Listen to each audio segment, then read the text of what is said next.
Picture a city street in the heart of a once mighty kingdom, the air thick with the stench of decay and the murmur of a restless crowd. It's not a festival or a coronation drawing them here, but something far more grotesque.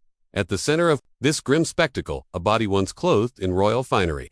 Now a rotting husk sits propped up on a makeshift throne, paraded through the dust and clamor like a macabre trophy. This is no ordinary corpse. This is the body of a king, a man who once wielded absolute power, now reduced to a tool of humiliation, a symbol of vengeance. How did it come to this? What drives a people to defile the remains of their ruler? 2. Drag his corpse through the streets, not for a day, but for years. To unravel this story, we must step back into the shadows of 17th century England, where the execution of King Charles I in 1649 set in motion a chain of events that would culminate in one of history's most shocking acts of posthumous degradation. Let's begin at the Banqueting House in Whitehall, London, on a bitterly cold afternoon, January 30th, 1649. The sky is a dull gray, the kind that seems to press down on the earth, mirroring the weight of the moment. A vast crowd has gathered, their breath visible in the frosty air, their faces a mix of curiosity, fear, and grim anticipation. They've come to witness something unthinkable, the execution of their king, Charles I, a man who believed his authority was ordained by God. Himself stands on a scaffold draped in black cloth. His hair is tucked into a white nightcap, his expression calm, almost serene, as if he's already made peace with his fate. He speaks briefly, his words lost to the wind and the distance, then kneels, placing his neck on the block. The axe falls, with a single, clean stroke. A collective groan rises from the crowd, a sound so visceral that one young witness, Philip Henry, would later write it was unlike anything he'd ever heard, a sound he prayed never to hear again. This moment was no mere execution, it was a seismic rupture in the fabric of English history. The first and only time a reigning monarch was tried and beheaded by his own people. Charles I's death marked the end of an era, a violent rejection of the divine right of kings, the belief that monarchs ruled by God's will and were answerable to no one else. But to understand why his corpse would later be exhumed and paraded as a symbol of retribution, we need to dig deeper into the man, his reign, and the forces that collided to bring him to that scaffold. Charles I was never meant to be king. Born in 1600, he was the second son of James VI of Scotland, later James I of England. Frail and sickly as a child, Charles was often overshadowed by his charismatic elder brother, Henry, the heir apparent. When Henry died unexpectedly in 1612, Charles, a shy and insecure boy of 12, was thrust into a role he was ill-prepared for. He grew into a man of contradictions, gentle and loving in private, a devoted husband and father, yet in public, his acute shyness came off as haughty arrogance. He was a patron of the arts, amassing a stunning collection of paintings that still graces the royal collection today. But as a ruler, he lacked the vision and empathy needed to navigate a rapidly changing world. His stubborn belief in absolute monarchy, his conviction that he answered only to God, put him on a collision course with the Parliament, increasingly eager to assert its own authority. The early 17th century was a time of ferment in England. The Protestant Reformation had fractured religious unity, leaving Puritans clamoring for a simpler, more austere faith, while Charles and his court leaned toward the ornate rituals of high Anglicanism, which many saw as dangerously close to Catholicism. His marriage to Henrietta Maria, a Catholic French princess, only fueled suspicions that he secretly harbored popish sympathies. To make matters worse, Charles's financial mismanagement and costly foreign wars drained the treasury, forcing him to resort to unpopular measures like ship money, a tax levied without parliamentary consent. When Parliament pushed back, Charles dissolved it, ruling alone for 11 years in what became known as the personal rule.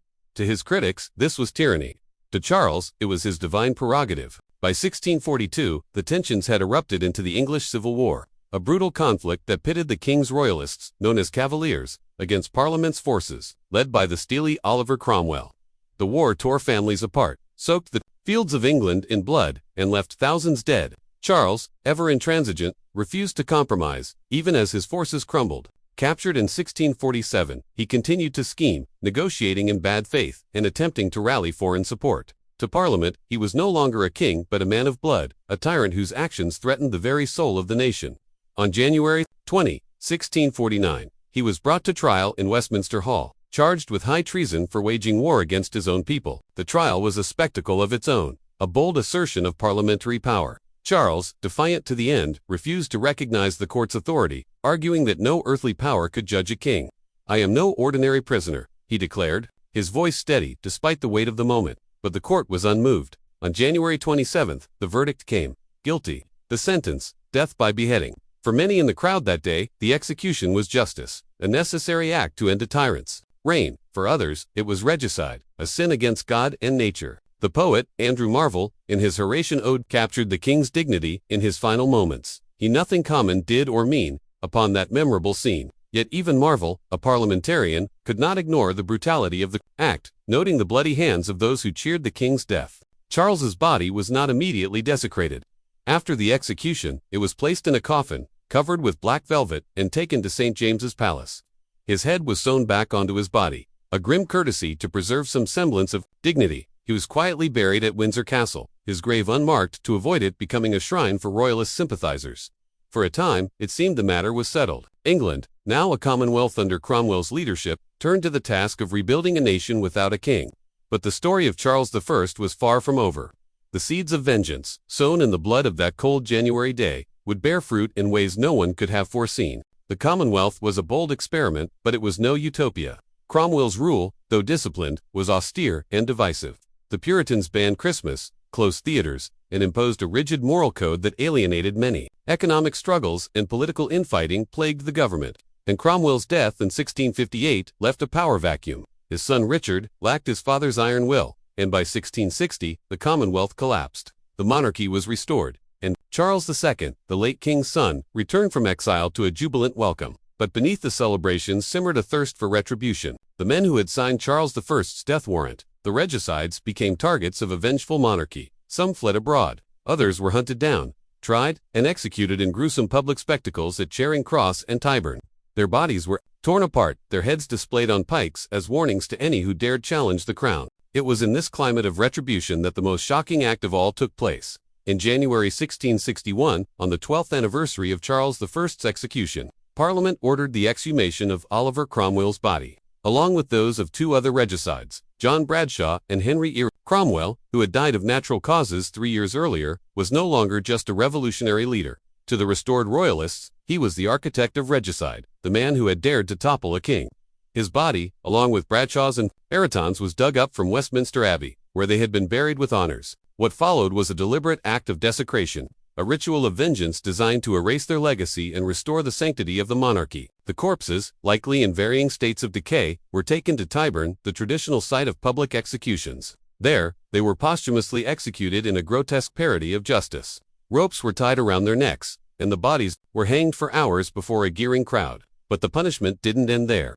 After being cut down, the corpses were beheaded, their heads impaled on spikes atop Westminster Hall, where they remained for years as grim trophies of royalist triumph. Cromwell's body, along with the others, was reportedly thrown into a pit beneath the gallows, though rumors persisted that his skull was secretly preserved by sympathizers, a relic of a failed revolution. This was no spontaneous outburst of mob violence. It was a calculated act, sanctioned by the state, to rewrite history. By desecrating the bodies of the regicides, the restored monarchy sought to reclaim the narrative, to transform Charles I from a flawed king into a martyr. The Church of England declared January 30th a day of fasting and repentance, a perpetual reminder of the unnatural rebellion that had led to the king's death. Sermons thundered from pulpits, condemning the regicides and glorifying Charles as a saintly figure, his execution likened to the crucifixion of Christ.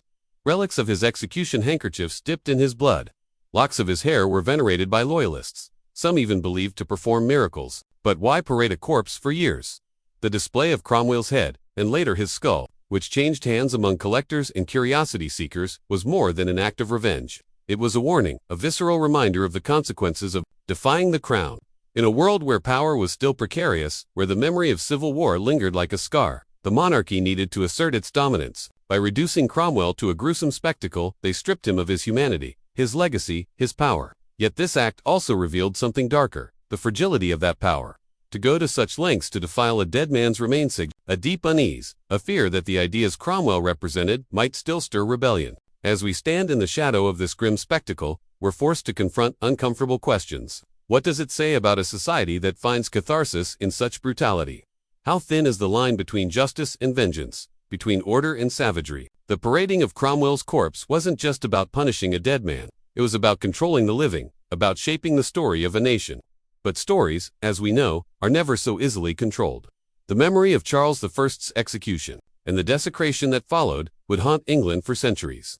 A reminder of the cost of absolute power, whether wielded by a king or a revolutionary. And so, we linger in this moment, the air heavy with the weight of what has been done. The heads of Cromwell, Bradshaw, and Ireton spiked atop Westminster Hall, stare sightlessly over a city still reeling from its own divisions. The crowd that jeered at their posthumous execution has long dispersed, but the message lingers, etched into the very stones of London: defy the crown, and not even death will spare you from retribution. Yet, as we trace the threads of this story, we begin to see that the parading of these corpses, particularly Cromwell's, whose skull would become a morbid relic, passed from hand to hand for centuries, was not just about vengeance. It was about fear. Fear of what Cromwell represented, fear of a world where kings could fall, and fear of the chaos that lurks when the old order crumbles. To understand why this act of desecration stretched on, why the corpse of a man who reshaped a nation was turned into a grotesque spectacle, we must step deeper into the psyche of a people caught between past and future, between loyalty and rebellion. The Restoration of 1660, with Charles II's triumphant return, was meant to be a healing moment, a stitching together of a nation torn apart by war. The young king, just 30 years old, rode into London on his birthday, May 29. Two streets lined with cheering crowds and church bells pealing. He was charming, witty, a stark contrast to his father's aloof rigidity. But beneath the pageantry, Charles II inherited a kingdom fractured by memory. The Civil War had not just killed men, it had killed trust. Royalists who had lost lands, titles, and loved ones under Cromwell's rule hungered for justice. Parliamentarians who had fought for a republic now lived in fear of reprisals. And ordinary people, weary of puritanical austerity, longed for stability, even if it meant turning a blind eye to the settling of old scores. Charles II, for all his charisma, walked a tightrope. To rule, he needed to unite, but unity could not come without blood. The exhumation and desecration of Cromwell's body were part of a broader campaign to purge the stain of regicide from England's conscience. The regicides who were still alive faced a grim fate. Men like Thomas Harrison, one of the first to sign Charles I's death warrant, were hunted down with ruthless efficiency. Harrison's execution in October 1660 was a public spectacle designed to shock and awe. He was hanged, drawn, and quartered at Charing Cross, his body mutilated while he was still alive, his entrails burned before his eyes. Witnesses reported that he faced his death with a defiant courage, proclaiming his loyalty to the cause of the Commonwealth even as the noose tightened. Others were less resolute, pleading for mercy that rarely came. By 1662, over 20 regicides had been executed, their remains displayed as warnings across the city. Those who escaped, like Edmund Ludlow, fled to Switzerland, living in exile under the constant threat of assassination. But the dead, too, had to answer for their crimes. Cromwell, Bradshaw, and Ireton, though long gone, were the ultimate symbols of the rebellion. Their exhumation was not a spontaneous act of mob fury, but a meticulously planned ritual, authorized by a parliament eager to prove its loyalty to the restored monarchy. The bodies were dragged from their graves in Westminster Abbey, a place reserved for England's most revered, and taken to Tyburn, where the lowest criminals met their end. The symbolism was unmistakable. These men, once hailed as heroes of the Revolution, were now less than nothing, their legacy reduced to rotting flesh and shattered bones. The crowd that gathered to watch the posthumous hanging was not just witnessing punishment, they were participating in a collective act of erasure, a rewriting of history that sought to bury the Commonwealth along with its leaders. Yet, even in this act of degradation, there was a paradox. By making such a spectacle of Cromwell's corpse, the Royalists ensured that his name would endure, not as a hero, but as a specter. His head, severed and spiked, became an object of fascination, a grim reminder of the stakes of power.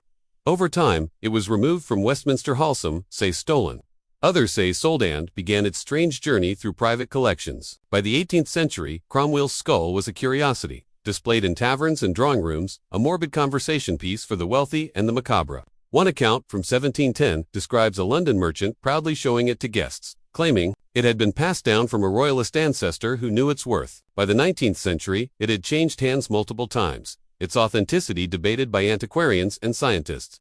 Not until 1960 was it finally laid to rest, buried, quietly, at Sidney Sussex College, Cambridge, Cromwell's alma mater. For nearly 3 centuries, the man who had toppled a king was reduced to a relic, his corpse paraded in a way that both diminished and immortalized him. What does this tell us about the people who orchestrated such an act? To parade a corpse for years, to turn a man's remains into a public warning, requires more than anger. It requires a deep, almost primal need to control the narrative of the past. The Restoration was not just about restoring a king, it was about restoring a worldview, one where monarchs were sacred, and rebellion was unthinkable. Charles I's execution had shattered that worldview, proving that even a king could bleed. By desecrating Cromwell's body, the Royalists sought to repair that fracture, to reassert the divine order. But in doing so, they revealed their own vulnerability. A truly secure regime does not need to defile the dead. The very act of parading Cromwell's corpse suggests a lingering doubt, a fear that the ideas he championed, liberty, accountability, the right to resist tyranny, might still take root. Let's pause for a moment to consider the man at the heart of this story. Oliver Cromwell was no saint. He was a complex figure, driven by faith, ambition, and a ruthless pragmatism. As Lord Protector, he ruled with an iron hand, suppressing dissent and waging brutal campaigns in Ireland and Scotland that left a legacy of bitterness still felt today.